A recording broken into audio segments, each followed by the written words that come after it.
Naging historic ang nation's girl group na Benny dahil magkakaroon po ng performance sa music festival na Coachella sa California.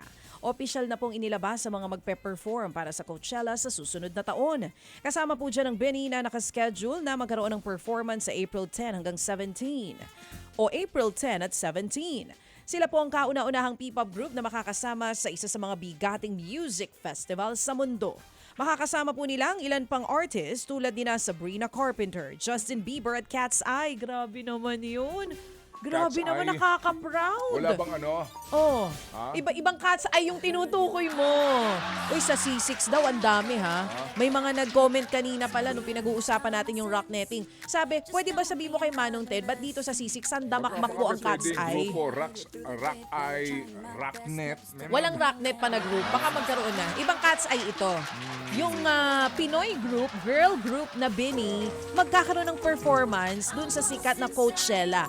Kasama si Justin Bieber. Sangka pa. O, ito na. Isang piraso pala ng ano na yan, ng Cat's Eye na yan. Magkano? Halos 4,000 piso isa ba? Ha? Pero ang totoong presyo, I think including the installation daw, 1,2. yung totoong price. Oh, tapos meron pala yung bilang ng ilang metro lang yung pagitan, di ba? Oo. So ngayon daw, either tinatadtad Yun na nga. pati sa gilid meron na. Yun na nga. Yung iba, Oo. hindi naman kailangan sa gilid, nilalagyan na rin. Oo. Papansin po Sinobrahan. ninyo. Oy, oo. para naman sa atin yung yun iba naman daw po, ang lalayo ng pagitan. Oo. Pero sa report nila, ang nilagay po, Malalapit. yung standard na distansya. Oo. Utak-utakan lang ano. Hindi kaya pwedeng... Batay na punta sa Cat's Eye. Iba Okay, yan. Ito nga mga sabi kapatid. Makakasama nga po ng Benny ang ilang artist tulad nina, naku mga sikat to baby, Sabrina Carpenter, Justin Bieber at Cat's Eye. Todo bati naman, hindi lang ang Blooms, pati ang ibang P-pop group members, tulad po nina Pablo at Josh ng SB19. This is great for OPM po. Makikita ng buong mundo ang galing Sige. ng mga Pinoy. Samantala po naman, araw-araw daw po ay nag-training ang P-pop group na BGYO para sa kanila pong unang solo concert. Gaganapin yan sa New Frontier Theater on October 4. Kwento nga po ng member na si JL, matagal na raw po nilang hinihintay ito. Handa na po raw po silang ipakita ang naking journey nila sa BGYO. Dapat daw po iabangan din ng fans ang mga itatanghal nilang mga bagong kanta sa naturang konsyerto. Available po ang tickets online at nagkakahalaga po ng 800 pesos hanggang 6,000 pesos. Nag-umpisa naman po ang weekend kilig na hatid ng kapatid seryeng para sa isa't isa. Pero bukod sa tambalang Chris Rome Nina, Chris Rome Viaje at Chris Rome Nina Krisha Viaje. Ayan. At ni Jerome Ponce. Kinakikiligan din po ang young stars na sina Sia Vigor bilang Charlie at Charles Law bilang si Gabby.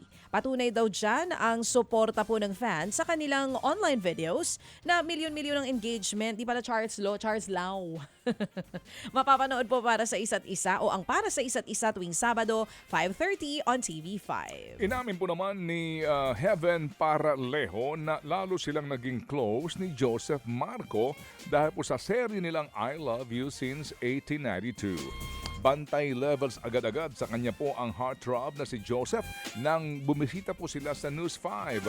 Napaamin tuloy na mas naging close pa sila simula nang gawin ang serye.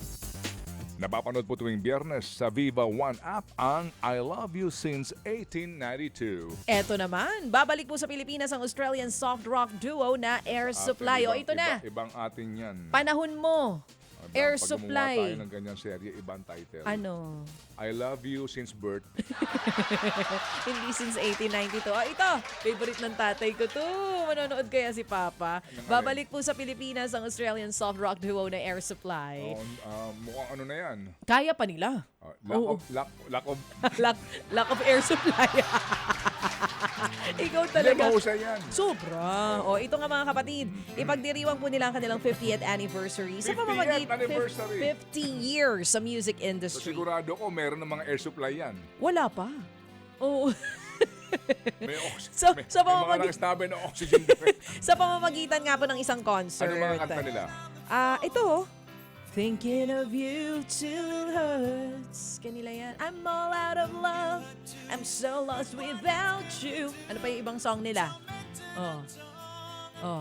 Oh, di ba kanila yan? Ito nga mga kapatid ha, ang concert po. Paborito ko yan. Ang favorite naman kanya yung ano.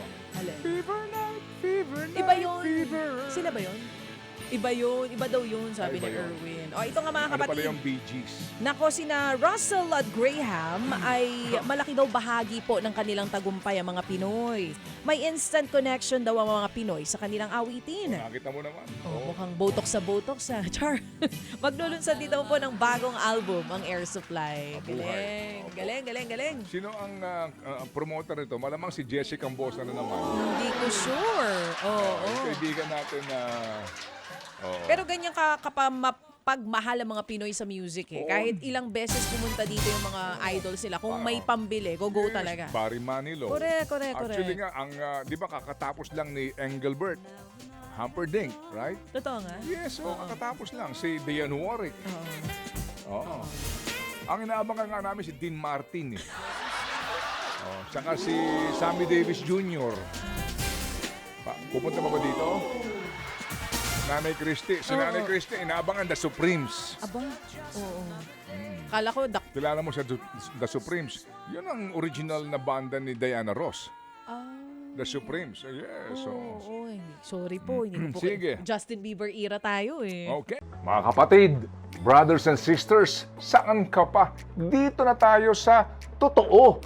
Dito na tayo sa True FM. Mga kapatid, mag-subscribe and follow po kayo sa social media accounts ng True Network PH. Yan po kami. Hanapin nyo lang True Network PH, Facebook, Instagram, YouTube, TikTok, and podcast.